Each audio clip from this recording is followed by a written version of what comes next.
I was saying that I got this whole thing all at once this morning, and it was like the guitar had been sitting for 8 weeks, and it's like sitting here waiting for me.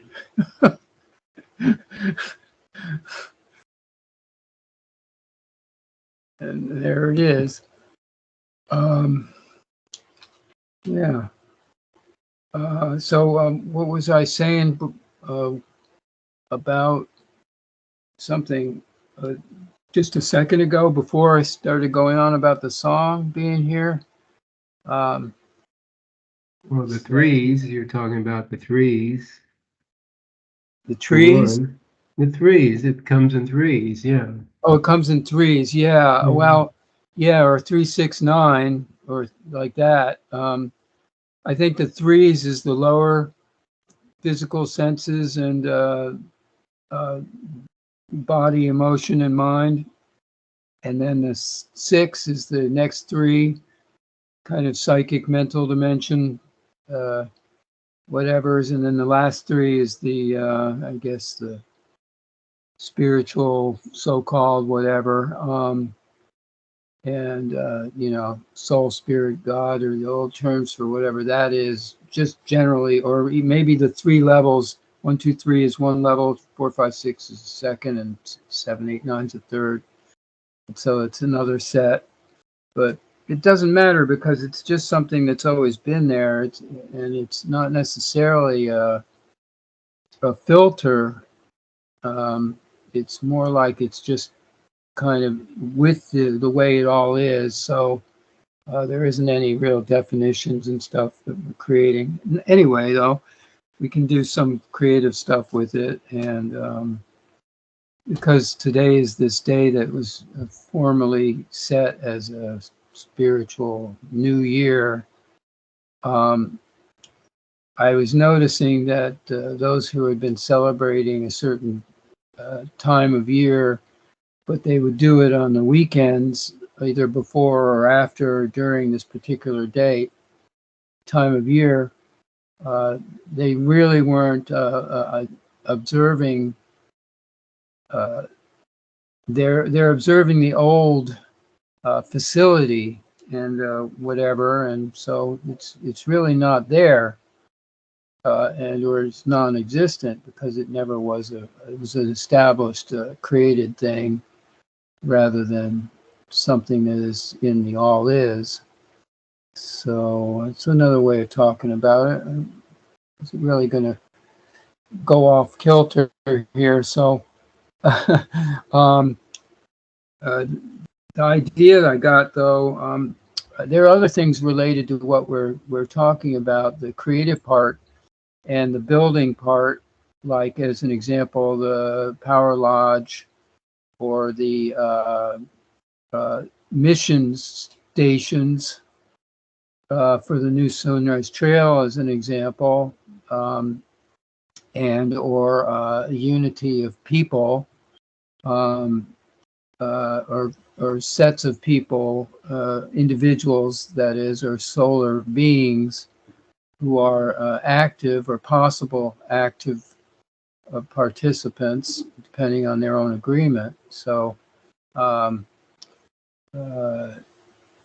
out where in the West Coast there, California, Baja Coast, etc., there's that set of people. So in any case, these are things we've covered to some extent, and I just wanted to say how I feel like it's come together. So I had this, not a dream, but I just went through everything that was all these interconnections, and it's just unreal almost, but it's also, what I mean is everything, the groups and people and sets and all the other coordinations are all kind of in this alignment. But to put it this way, if there were, at the moment, there's 2 presidential candidates representing 2 parties, and that's the whole duality, coordination, survival, competition system, and authority dominion attitudes or survival kind of self-survival modes that have been indoctrinated and coordinated, constructed, so that based on all of whatever old belief systems we've got, or creations that were adopted or allowed, permitted, and accepted as some kind of a reality that needs to be obeyed and followed and diagnosed, or maybe not diagnosed. They probably don't want you to get the real diagnosis. So again, it's that. So that I think that's what the new arc represents, let's say, as a construct. And interesting to go on with this. I'm going to go over to this chat room here and find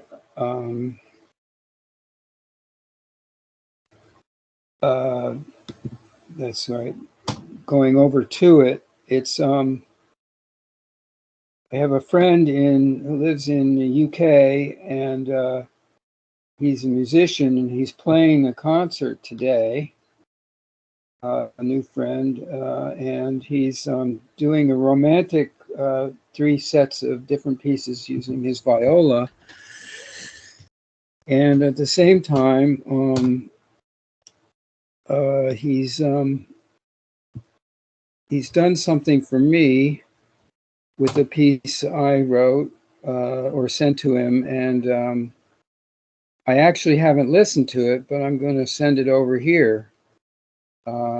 Should be interesting. We can hear it or play it for ourselves. I don't actually. He did one version, but he said he updated and did a second version, which I haven't listened to yet. And that's kind of cool. I think it is part of this new arc symphony idea of music, which is really about creating out of nothing. And at the same time, it's a already established creation, just like this song I said that I just got this morning was already there. It wasn't something like I actually kind of created. It was more or less already developed, which is something along the lines of what Keith Richards said for the Rolling Stone guitarist when he got a song. He goes, incoming, and it's almost like it's already established there, and all he's doing is listening to it and playing it back as he's getting it heard. And that was his, that's the creative style, which is kind of neat all the way around. And so this one I wrote today was like that. And almost like when I pick up a guitar that somebody else owns, as an example, that will happen. There's a song on the guitar that's already kind of in the tuning, and you can pick it up or play it on there when you play, even if it's a strange guitar, a new guitar that you never played before, but, that kind of thing. So same thing goes with what we're doing with anything. It's in a new form each moment, and so we have the opportunity to, that's what's something like saying we're living in a new day. We're on the new wave. It's whatever. And each day has this uniqueness. And so today and last night, something happened a little bit. Well, I had some personal experiences with it, and supposedly in the last week before this, they're all interrelated, and some were related to watching sports, where I had 4 teams that I was in favor of, and actually a 5th team that played last night. And it was very instrumental in terms of the experience that the humans are having, or at least, let's say, you could say it was my experience of it. But you see, all four teams that I had, two were in baseball and two were in the women's basketball, and one was this football game last night that I didn't actually watch, but I did see this highlight of what happened at the very end of the game. And so what happened was all of my teams lost, and they lost in the baseball to the teams that had the power and the money, which would be representing the two major cities in the United States. And one of them is New York City, and the other is the Los Angeles. Name's probably not coincidental. And so that's funny. And it's all funny business. In the basketball, the women, my team with this young, new upstart player with the name of Kat, more or less. And she is just a spectacular example of good demonstration of proper or well played and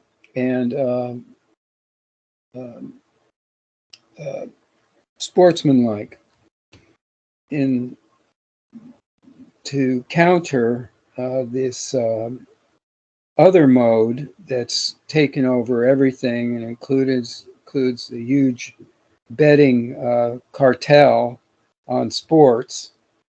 And so in the football game, there was an event, actually during the day, there was a player on the New York team who was a big player, that meaning very big, bulky, strong, guard tackle, they call him. And he got hurt. He got hit in the gut, let's say, pushed back, and he fell down and hit his head backwards onto the ground. And you could see that didn't look good. And they took him off the field on a stretcher with a brace for his spine and neck. It turns out, I think that he's okay, actually, and it didn't look so serious that injury could have occurred, but they were worried about it. But nonetheless, so he's okay, but it was very, all the people are watching and praying, and all of that for this guy while they're raising him, checking him out on the field and then putting him on the stretcher and so forth, the special bed. And the night game, then the team that I root for family here that love this team. The number one receiver got hurt, re-hurt his hamstring, and he did not get to play for the last three quarters of the game. And he's very, very good, top-graded player.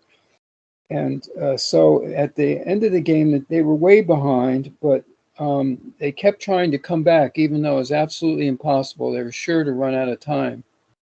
But the coach kept this other player, whose name is Godwin, in the game. And on almost the very last play, he catches a pass and gets knocked down and breaks his ankle.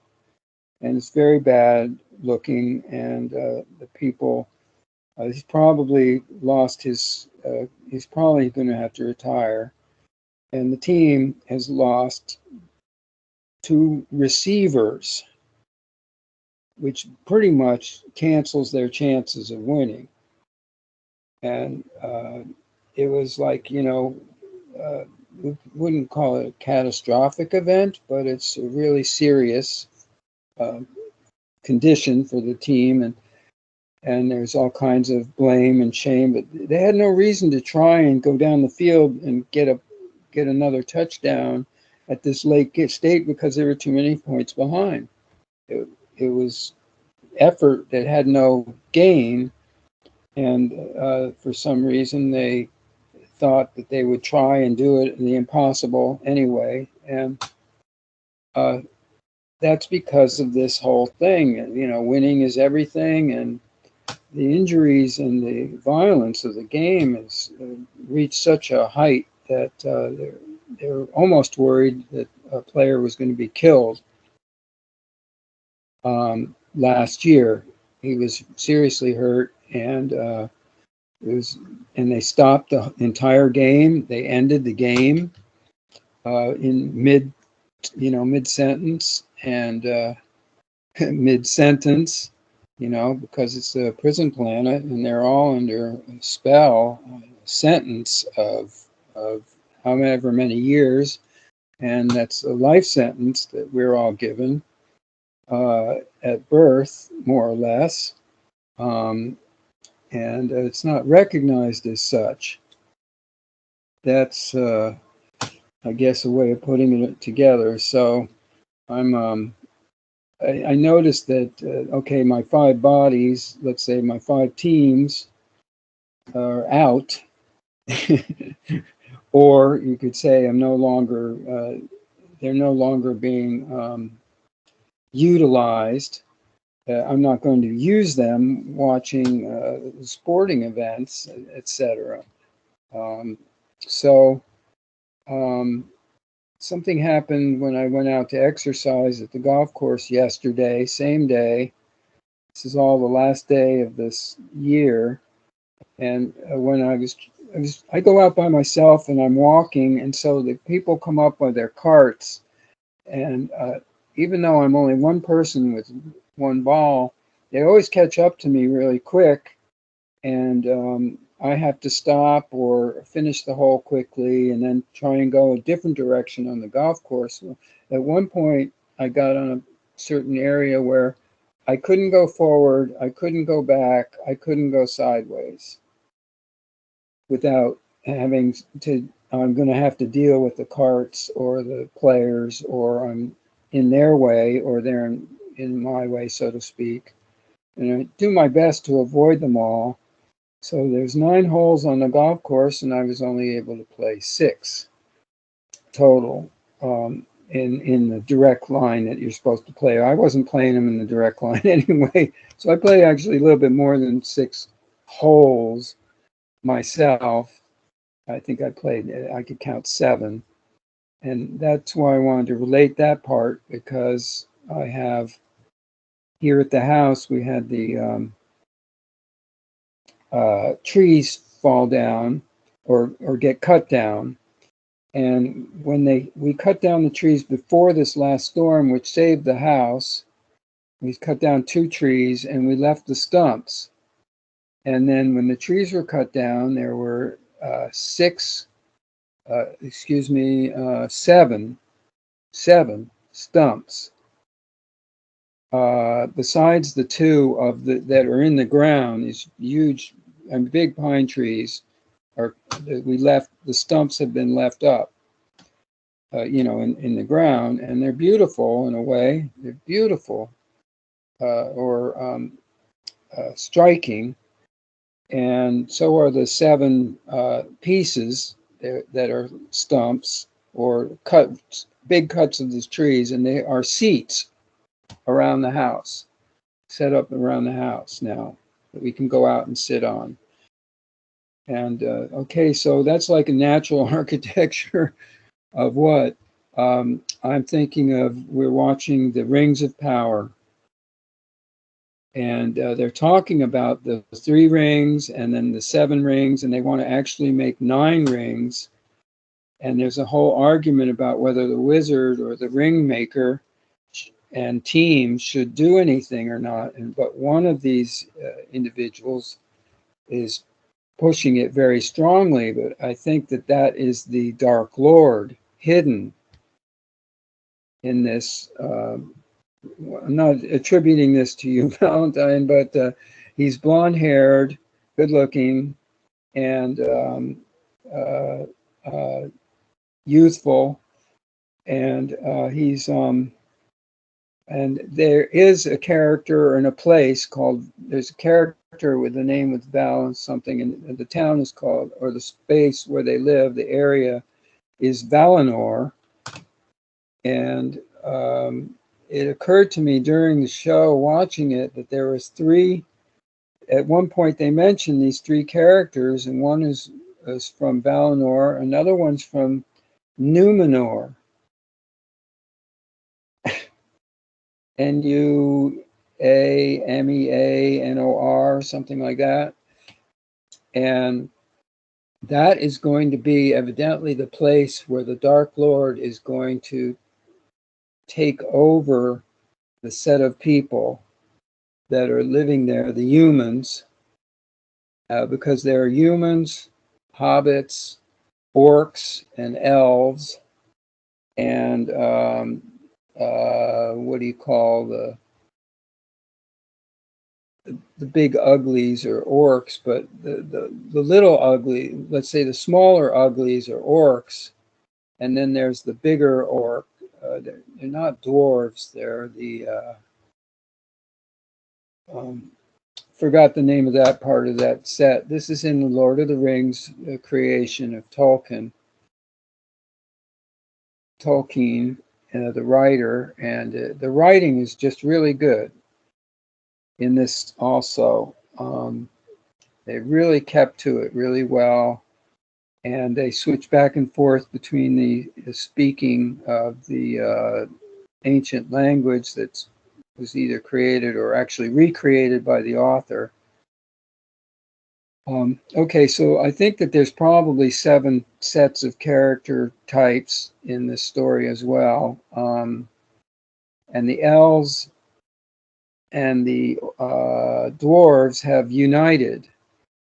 And the set of elves that are building the rings, or or with the humans, I'm not sure. I think that it's mostly the elven kings, who are instructing them to build this set of rings, and they're thinking that this is the way to save the whole Middle Earth everywhere, and they've created this whole character and place settings all over, and it's just amazing piece of work.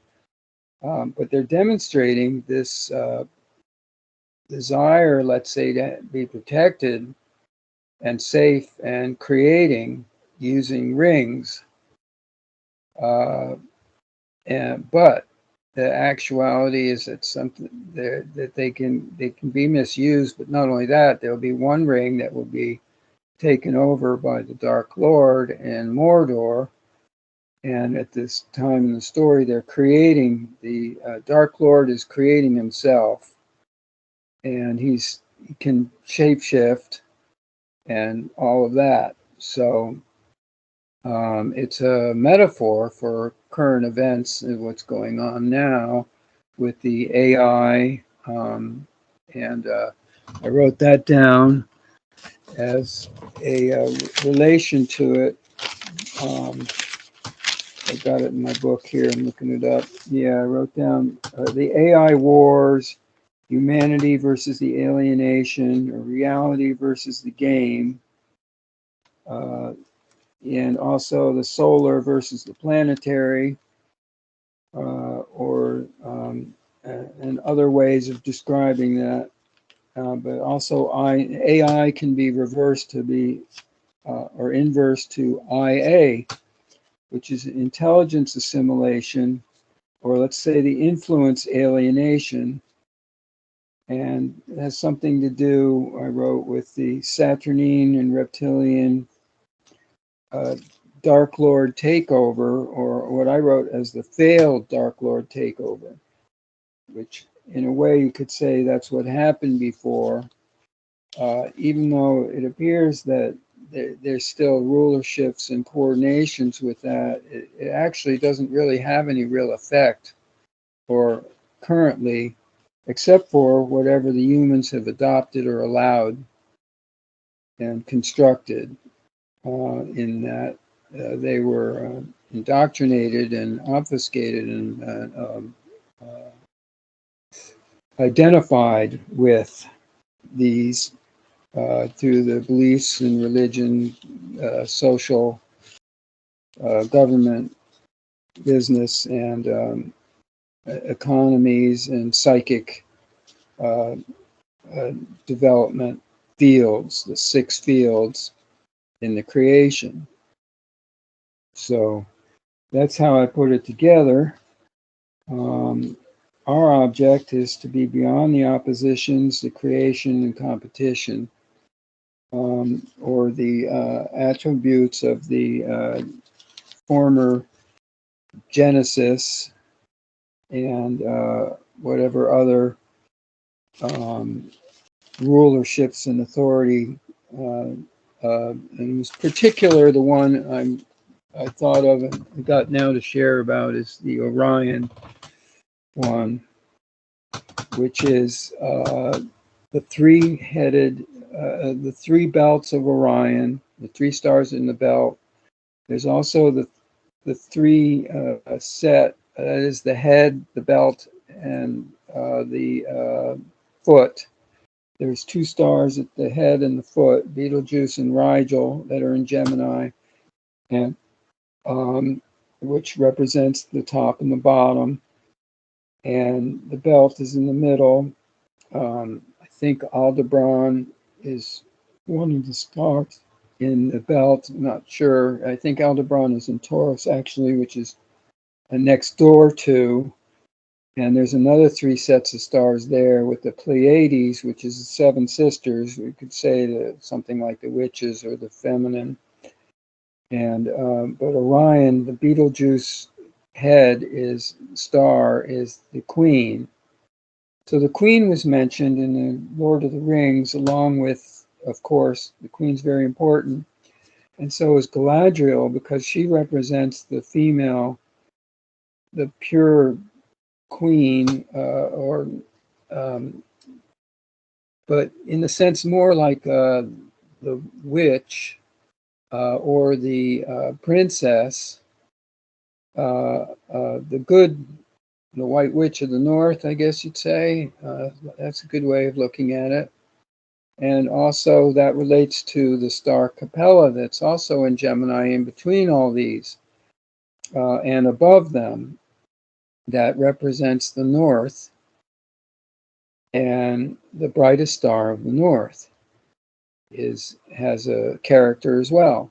And all this has been represented or presented as a kind of a simulated field that is real and exists in that sense, and that even as it's a simulation of realities, it doesn't mean that it's not real of itself, and every isness of it is a realness in itself.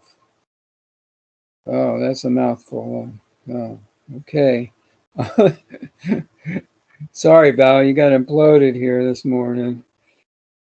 It's okay. It's okay. No, I'm just doing my stuff, my quotes, but Right. listening. But Yeah. I have my share would be that I'm just amazed and surprised how it's never what you think it's going to be in regards Yeah. to what even you think is, freedom or truth or being okay. Like Dwayne talks about being okay. Even that changes, as you said in the beginning of the conversation. The perceptions change day by day. So as we recognize more and more of what life is, it's amazing how different what we thought, or at least what I thought it was, to me, how different it really is once you get into the reality of it. It's so much better than what your mind can imagine. So Keep yeah, going. Yes, please. And then I sent you Raj's from her company. They have this little intro bio thing, so I sent that to you in Skype. You may be interested in listening to her bio. That's Raj, and it's like 20 minutes of her telling her story for her. I think it's like a rife machine company she works for, some kind of frequency machine. So Oh, she'll probably be on tomorrow. I'll be on till 8:30. I'm on right now. Oh, okay, good. Yeah, I was just telling Peter about your neat thing. I listened to that. It was very nice. Raj gets to know you better. So